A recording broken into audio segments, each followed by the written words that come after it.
Good afternoon, professors and colleagues. It's a pleasure to submit our work to ASCAAD 2022. Let me start by introducing myself. From Cairo, Egypt, I am Merna Safwat, a teaching assistant at the Arab Academy for Science, Technology and Maritime Transport and a researcher at the Faculty of Engineering in Shams University. I'm honored to have collaborated on this paper with my dear professor, Dr. Ayman Asim, an associate professor at the Faculty of Engineering in Shams University. I'll try to condense the crucial aspects of our study entitled Computational Design Approach for Applying Neuro-architecture Principles in Healthcare Facilities into a concise summary.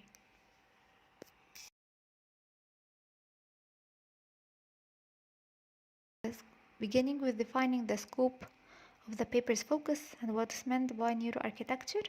Neuroarchitecture can be categorized in three categories: neuroscience of the design process, neuromorphic architecture, and the neuroscience of the architectural experience, which examines the brain of people exposed to the built environment. Individual responses to the built environments are the focus of this study. Architects and environmental psychologists have long placed a high priority on understanding how spaces affect individuals. Because the capacity of the human brain to consciously process information is less than 1% of the capacity to process information unconsciously, the factual observations of external observers or the user's conscious opinions are not the actual response, but rather the result of the response to the stimulus. Neuroscience technologies and technological breakthroughs, such as psychophysiological measures and brain imaging techniques, enabled architects to comprehend the actual unconscious response to the stimulus.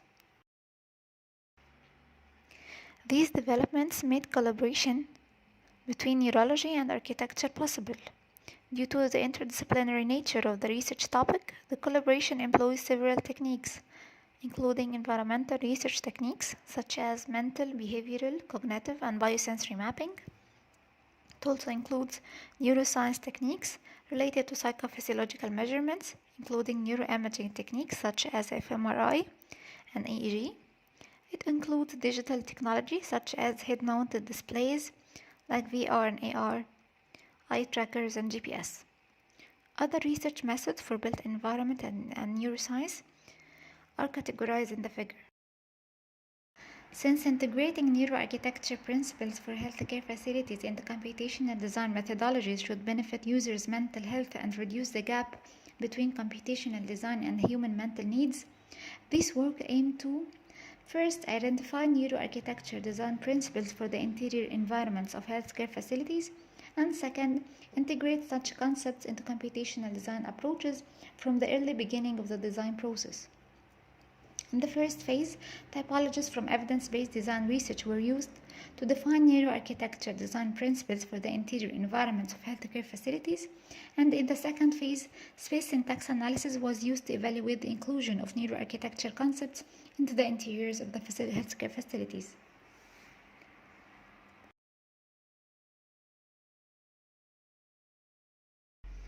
The principles of neuro-interior design can be divided into three categories: principles of planning and navigation, principles of enriched interior spaces, and principles of connectivity with nature.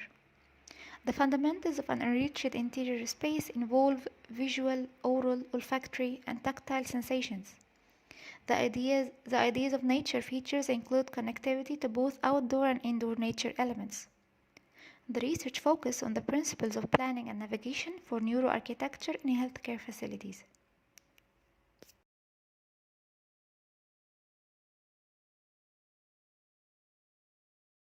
These principles could be categorized as plan layout visibility, connectivity, planning and orientation of the facility spaces, particularly the inpatient rooms, space volume, and furniture planning principles. And here are a few of these guidelines. Space visual permeability has impacts on the brain by activating regions underlying perceived visual motion. So, closed rooms elicit escape decisions and stimulate the anterior mid-cingulate cortex, whereas open rooms do not. Poor navigation can generate anxiety, whereas excellent wayfinding design can alleviate stress. Unobstructed lines of sight connecting entry rooms and other critical central places, such as atria, to vertical circulation systems, such as staircases, facilitate navigation. When planning, frequent and regular sight lines to elements such as outdoor vistas, atriums, or visually prominent architectural features should be considered. These could also positively improve navigational behavior. The intervisibility of nurse station within the same word in inpatient words contributes to the social interaction and performance of the nurses, and hence to the quality of patient care. There is a growing corpus of information in the fields of neurology, cognitive science, and spatial syntax that gives a basis for design, particularly in the case of wayfinding and navigation in complex buildings, such as healthcare institutions. The investigation of spatial elements, visual parameters, and visibility may provide a novel of adaptable framework for the quantitative examination of the use of neuro-architecture interior design concepts in healthcare facilities. Depth map is utilized to analyze the primary metrics for gauging spatial attributes, including visual connection, integration, and 2D isovists. A visibility graph analysis was made for the floor plans of the inpatient wards of 4 hospitals. In order to compare their spatial configurations, 2 of each wards were chosen to share the same typology. These graphs have been shown to have a correlation with ease of access and wayfinding. And a positive wayfinding experience has been shown to positively affect the mind of the navigator and reduce the stress and anxiety, particularly in stressful environments such as hospitals. In addition, a 2D Isovist analysis is performed on the inpatient wards of the 4 hospitals in order to examine the social, psychological, and environmental support anticipated from the current spatial configurations of the inpatient wards and the intervisibility between nurse stations and inpatient rooms entrances. Monitoring the entrances to the inpatient rooms provides patients and their families with a sense of safety and security, which reduces stress. Also, empirical evidence demonstrates that a sense of control and privacy for patients and their families reduces stress levels and consequently improves mental and physical health. On the same inpatient ward, the visibility between nurse stations and each other is also investigated. Visibility between nurse stations facilitates social interaction and positively impacts performance. The purpose of the study for the 4 hospitals is to utilize a computational approach for analyzing and evaluating spatial and visual configurations that support the neuro-architecture principles associated with wayfinding behavior and social and psychological support of healthcare facility users.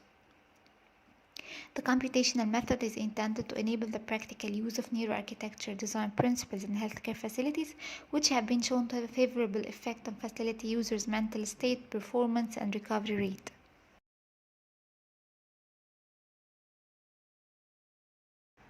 To evaluate the location of the nurse station in the inpatient wards of the 4 hospitals regarding their accessibility from visitors' lobby, a visual integration study was conducted in their inpatient wards.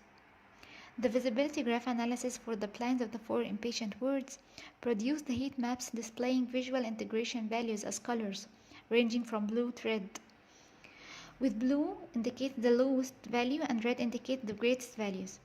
Visitors should find nurse stations in regions with high visual integration to be more convenient and accessible than those in regions with poor visual integration.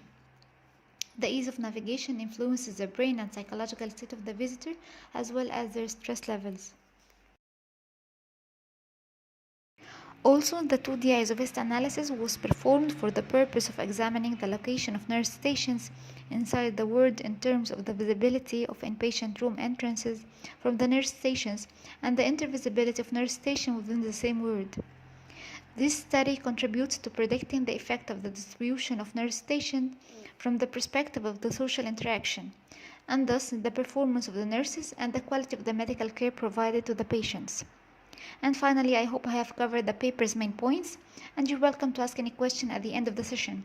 We appreciate your time. Thank you.